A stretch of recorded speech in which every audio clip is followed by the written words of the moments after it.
All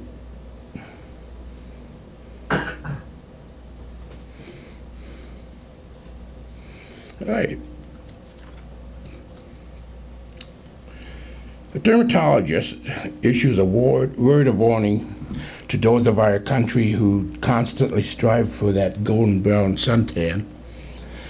Today's deeply tanned beauties are tomorrow's wrinkly prunes. Thinking about sin is kind of like getting a suntan. It may look great today. It may be fun or exciting today. But tomorrow is a different story. Often we hear people, especially younger people, say something like this: "It seems like everything that is fun is sin." Sometimes, sad to say, we convey that. If we have learned anything, it is that we have set our sights too low in terms of fun and pleasure. We have accepted a much cheaper imitation of fun. And Psalm 16 verse 11 declares, "In thy presence is fullness of joy. In thy right hand there are pleasures forever." I don't know about you, but fullness of joy sounds pretty good to me. So it is a lie from Satan to believe sin is fun and godliness is boring. The truth about sin, as it is revealed in the Bible and in human experience, is far different from the bill of goods Satan tries to sell us. The devil is a liar. The truth about sin is that it is deceptive, it is destructive, and it is deadly. A story about a father taking his son swimming, and when they jumped into the pool, the little boy began to shiver with cold and cried, "Oh, Daddy." The father let him out of the pool, rubbed him down with a towel and dressed him, and the little boy said, "Ah, Daddy." The little guy cooed as he warmed up, and suddenly a thought occurred to the father. "Do you know the difference between taking a cold swim like today, and sin? When you first jumped in the cold water, you yell, 'Oh,' and then you say 'ah' as you get used to the water and begin to relax and play. But when you sin, you first say, 'Ah, this is fun,' but you will end up saying 'oh,' because sin always brings bad results." In light of that, I would like to remind ourselves, and you and me, the three truths about sin. And the first one is, sin will take you further than you want to go. We could use numerous examples from scriptures to illustrate this point. Let's consider David. David was truly the great man of all time. In fact, Yahweh declared him so. He was a great man, wise man, strong man, a godly man, and for the most part, a pure man. But sin deceived David, and it was also destructive and deadly. You remember the sad story of David and Bathsheba?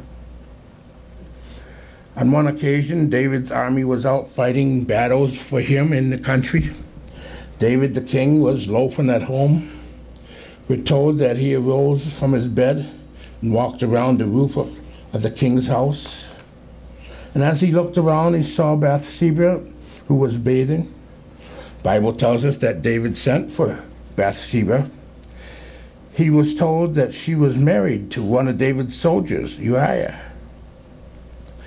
But despite that, David sent for her and committed adultery with her. I'm reasonably sure that David first looked from his rooftop and saw Bathsheba that evening. He never planned to commit adultery with her, but he didn't stop to realize that sin will take you further than you want to go. And instead of immediately turning away, he kept looking. And before that night was over, this godly man and king would sin in a way he never thought he would. It's always true. Sin will take you further than you want to go. This tragic truth is illustrated in many other individuals in the Bible. We got Jacob. I'm sure Jacob never envisions the length and literal distance sin would take him when he first started harboring wrong feelings towards his brother and trying to get the best of him. I mean, after all, it was a little sibling rivalry and little competition between brothers, but you never escape the truth that sin will take you further than you want to go, even when that sin is simply a wrong attitude towards someone. Another example that comes to mind is the children of Israel. After they left Egypt, as they came to Kadesh in preparation of entering the promised land, I'm sure they never realized that their sin of unbelief would end up costing them their lives and that none of them would enter the promised land. They didn't realize that sin always takes you further than you want to go. In Numbers 13, verse 28, nevertheless, the people be strong that dwell in the land, and the cities are walled and very great. Moreover, we saw the children of Anak there. Notice the progression of their unbelief. It caused them to focus on the wrong things. Giants versus Yahweh. It was contagious. It spread from 10 spies to the whole camp. It caused them to say some very foolish things. Numbers 14, verse 2. And all the children of Israel murmured against Moses and against Aaron, and the whole congregation said unto them, would Yahweh that we had died in the land of Egypt, or would Yahweh we had died in this wilderness? It caused them to slam the character of Yahweh. Numbers 14:3, and wherefore has Yahweh brought us unto this land, to fall by the sword, that our wives and our children should be prey? Were it not better for us to return into Egypt? And they said one to another, let us make a captain, and let us return into Egypt. They wanted to go back to Egypt.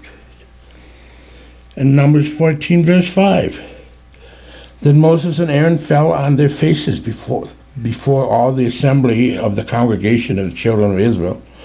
Joshua the son of Nun, Caleb the son of Jephunneh, which were of them that searched the land, rent their clothes, and they spoke unto all the company of the children of Israel, saying, the land which we passed through to search it is an exceedingly good land. If Yahweh delights in us, then he will bring us into this land, and give it us, a land which flows with milk and honey. Only rebel not you against Yahweh, neither fear you the people of the land, for they are bread for us. Their defense is departed from them, and Yahweh is with us. Fear them not. But all the congregation bade stone them with stones, and the glory of Yahweh appeared in the tabernacle of the congregation before all the children of Israel. It caused them to reject all spiritual counsel. Yahweh then pronounced his judgment on them, and they would die in the wilderness. Yahweh was ready to give them the promised land, but because of their sin, they went in circles in the desert for 40 years until they all died. How about Solomon? He was the wisest man, other than Yeshua, who ever lived. Surely if anyone could keep from falling into sin's trap, it would be Solomon. But Solomon had a love for woman, so much that he had 700 wives and 300 concubines. Yahweh gave some instructions for future kings of Israel back in Deuteronomy in 17:17. Neither shall he multiply wives to himself, that his heart turn not away. Neither shall he greatly multiply for himself silver and gold. Now who knows what Solomon thought? But it's possible that he thought something to this effect. I'm Solomon, the wisest of the wise, blessed with Yahweh's wisdom. I don't have anything to worry my heart about, turning away from Yahweh. I can handle it. This isn't going to be this isn't going to affect my relationship with Yahweh. How often have we thought a similar type of thing? And young people, I'm not picking on you, but I know at your age you tend to think like this. This won't have any effect on me. In fact, probably hardly anyone ever thought of what Solomon did as a sin. But even the wisest man on earth could not escape the truth that sin will take you further than you want to go. Remember Lot? What was he guilty of? Not much. He just wanted to provide for himself and his family. He wanted to have the nice things and be in a place where he could prosper and enjoy some of the things of the world. In Genesis 13:12, Abram dwelt in the land of Canaan. Lot dwelt in the cities of the plain and pitched his tent toward Sodom.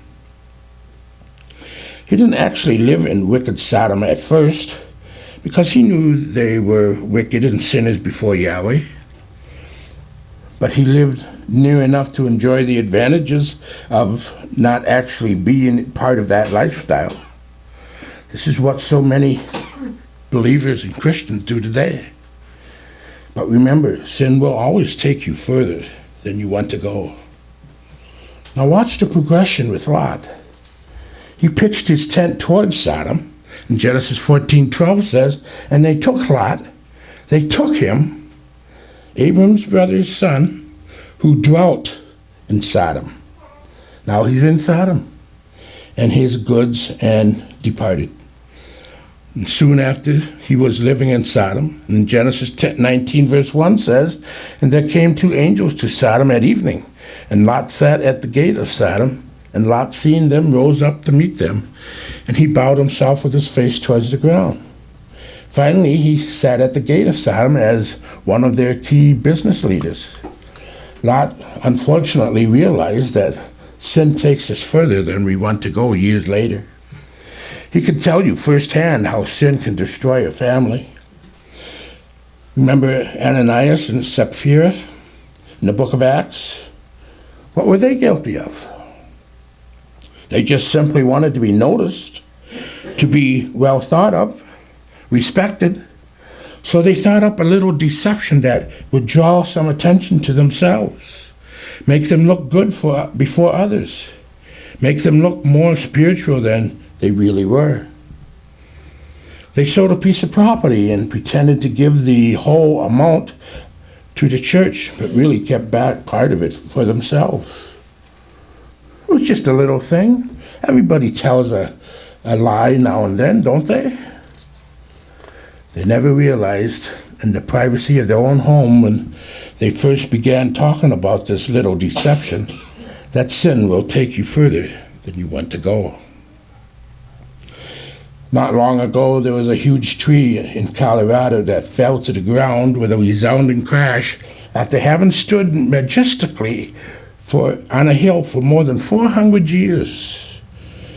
It would have been there, a sapling, when Columbus discovered America. Over the centuries, it had been struck by lightning 14 times, braved great windstorms, and even defied an earthquake.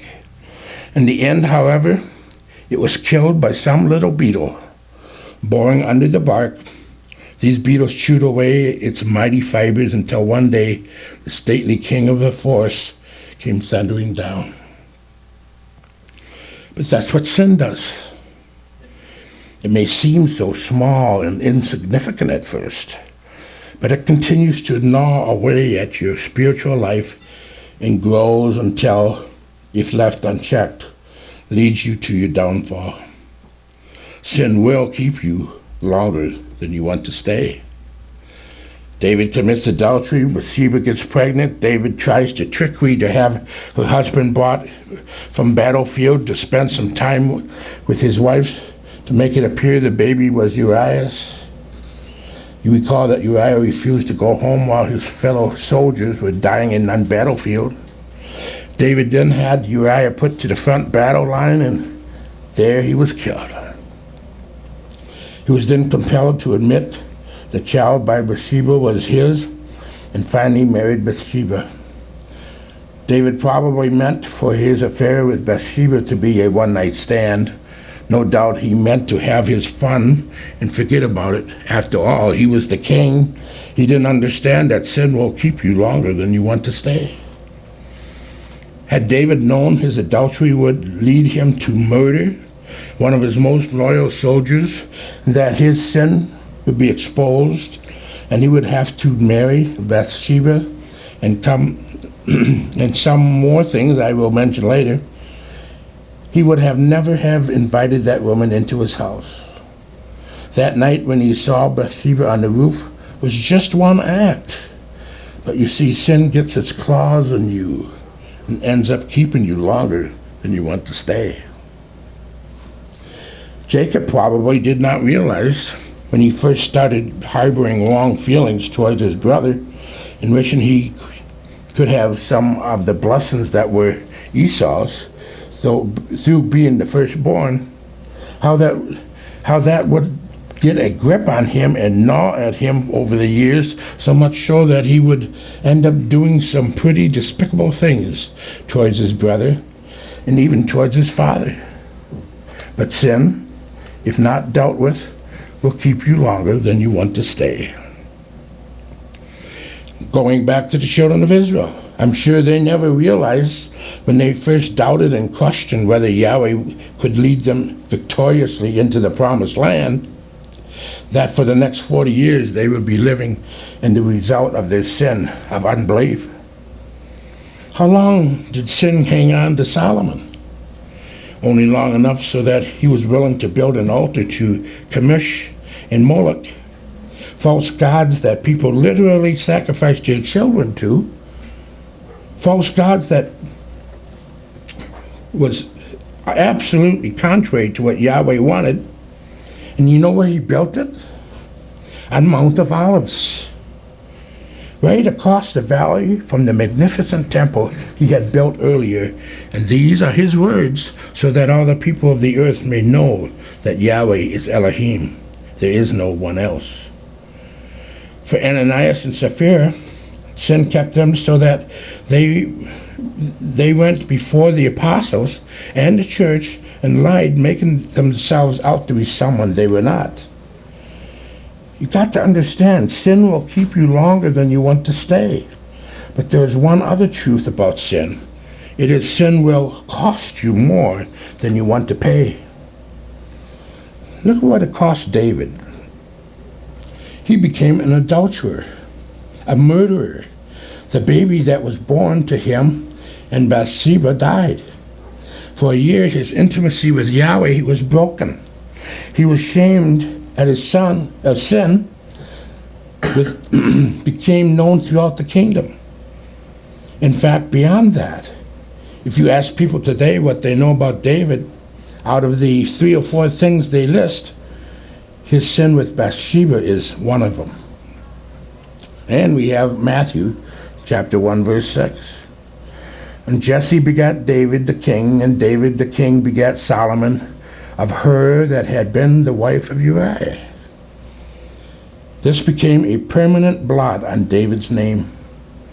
Yahweh pronounced his discipline that the sword would not depart from David's house, that turmoil would be constantly there.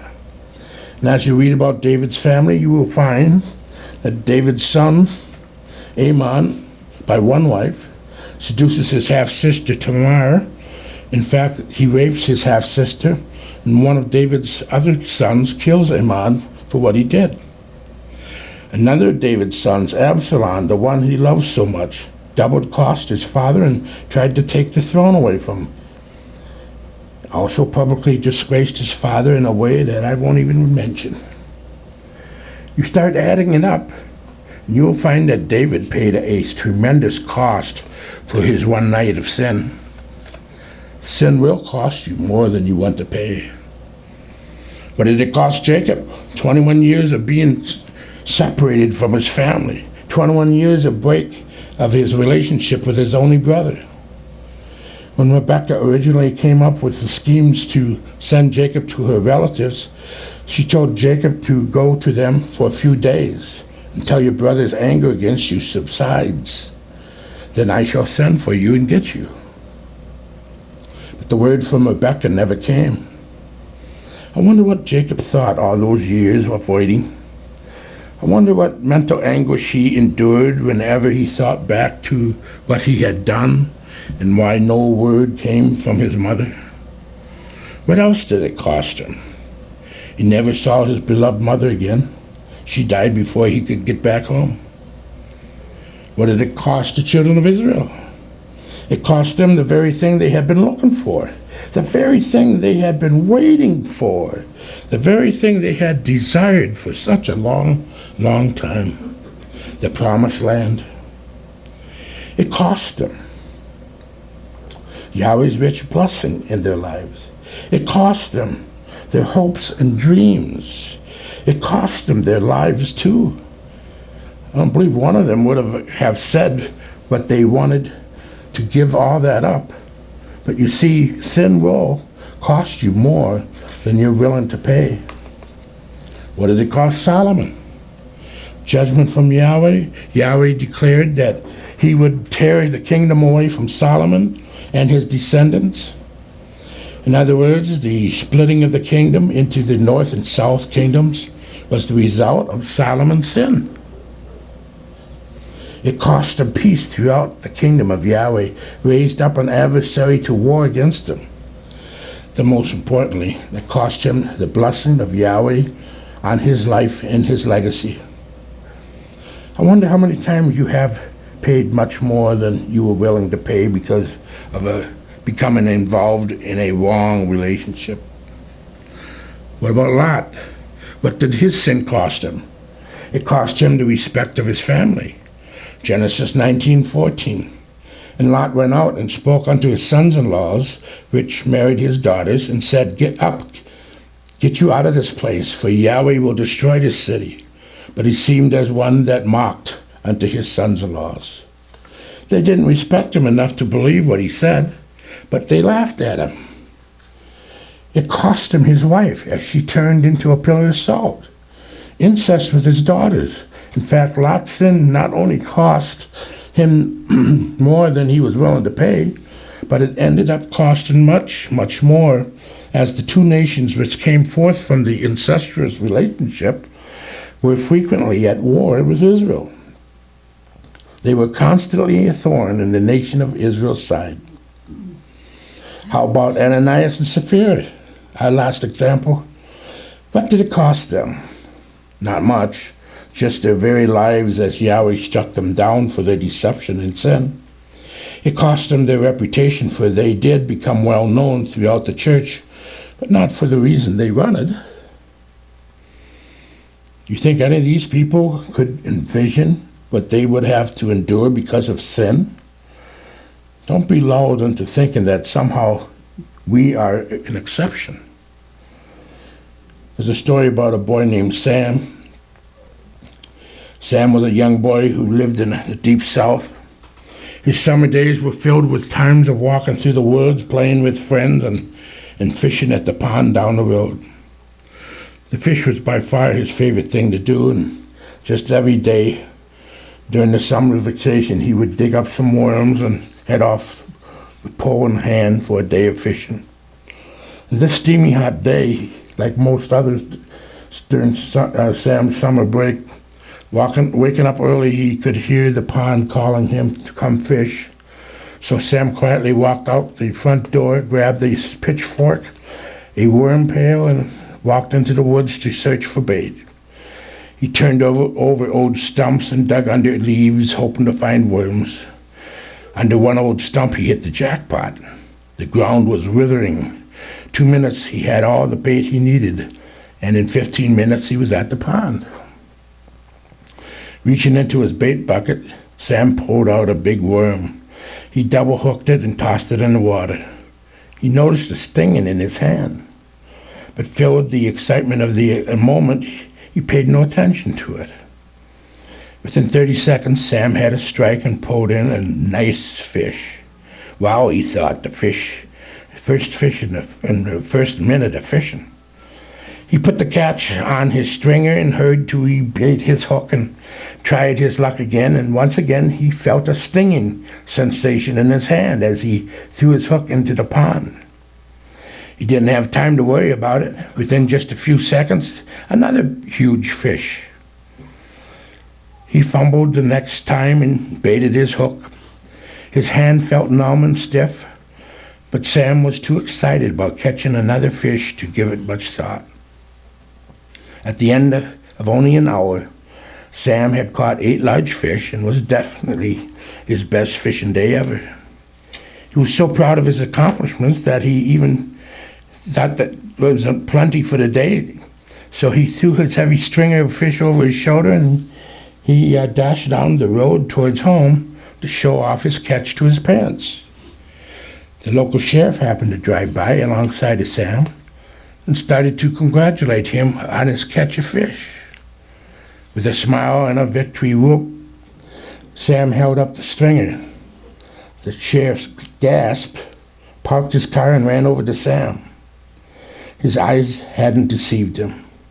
Sam's arms really were red and swollen to about twice the normal size. "Exactly where have you been? What have you been fishing with to catch all these fish?" He said he found some special bait under an old stump. These worms were really wiggly good. Handing the bucket for inspection, after a closer look, the sheriff went into fast forward, putting the bucket in the car, and he swooped up Sammy's, made a U-turn to dirt road, and sped off to the hospital. But Sam was already dead. What the sheriff had discovered was that Sam had been fishing with baby rattlesnakes. Sam's deadly bait brought him a good morning of fishing, but cost him his life. Sam stopped fishing after the first sting. He could have been saved.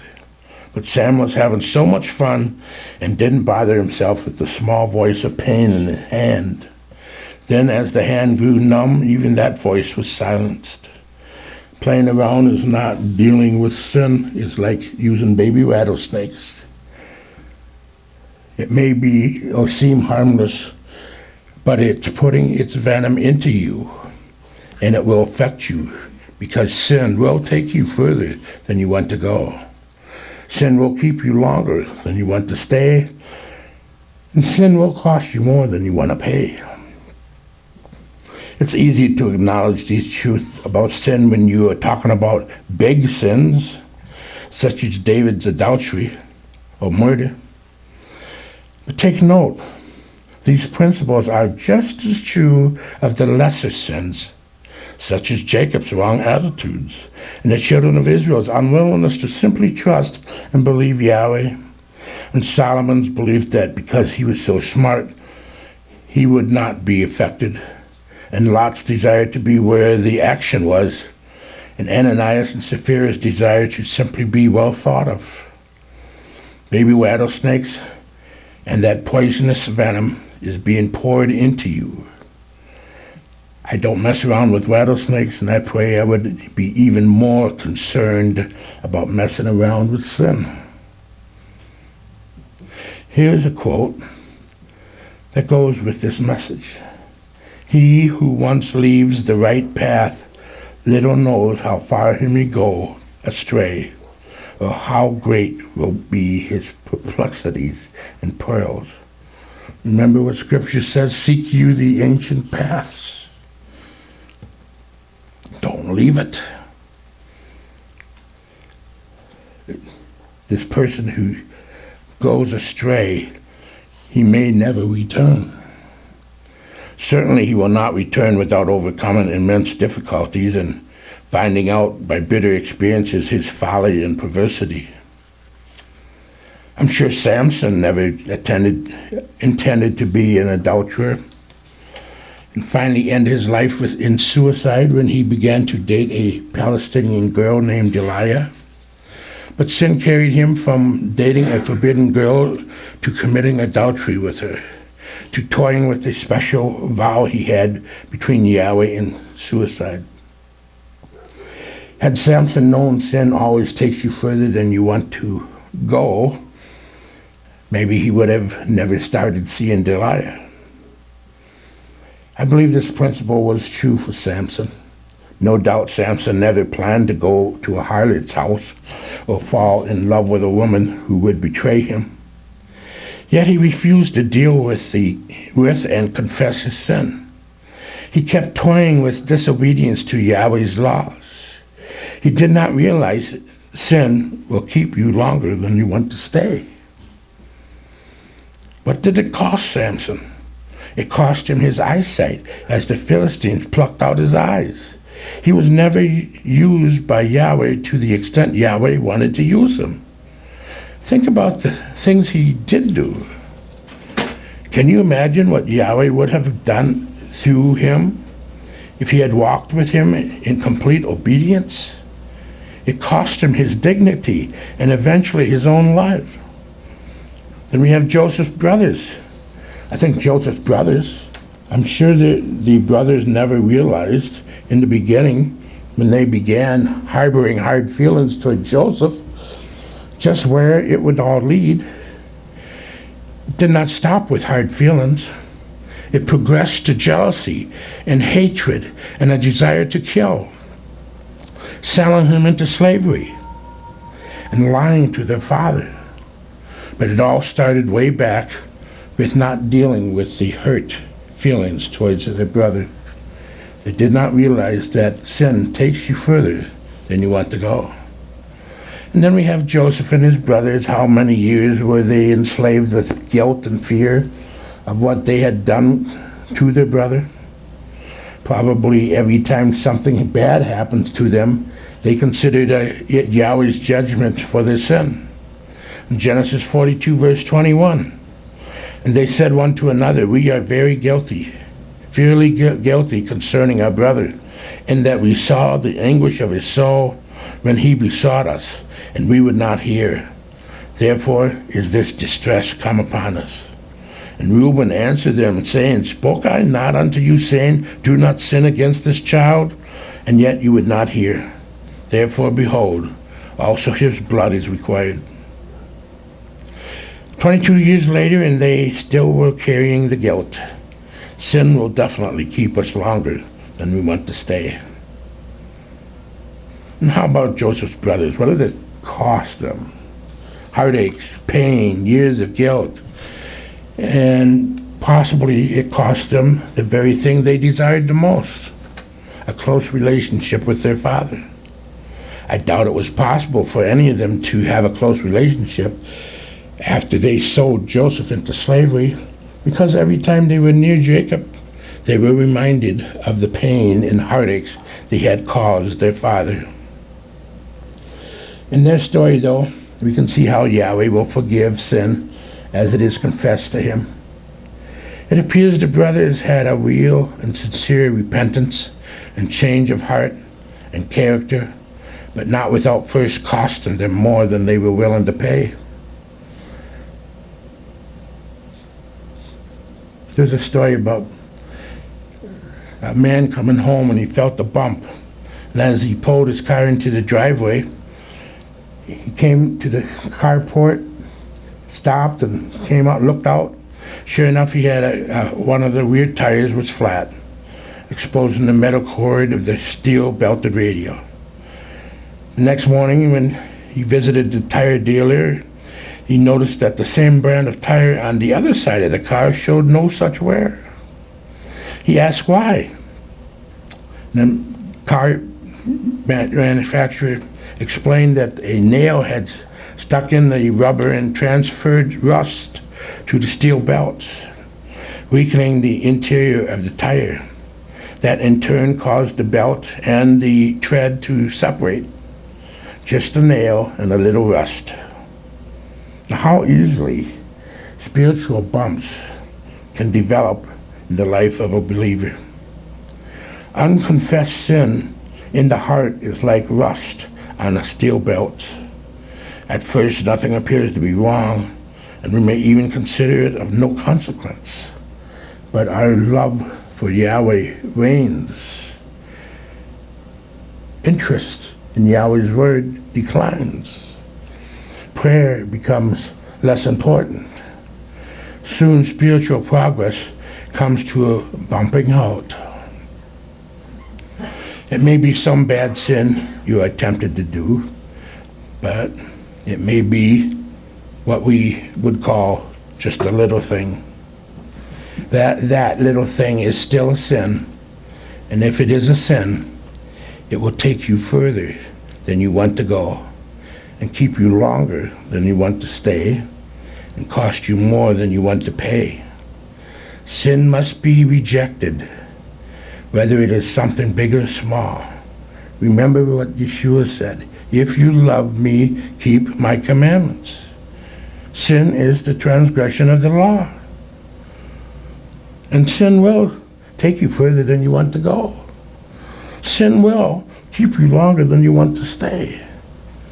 And sin will cost you more than you want to pay. May Yahweh may you turn from sin in your life. May Yahweh give you the strength. May Yahweh give you the will. Yahweh bless.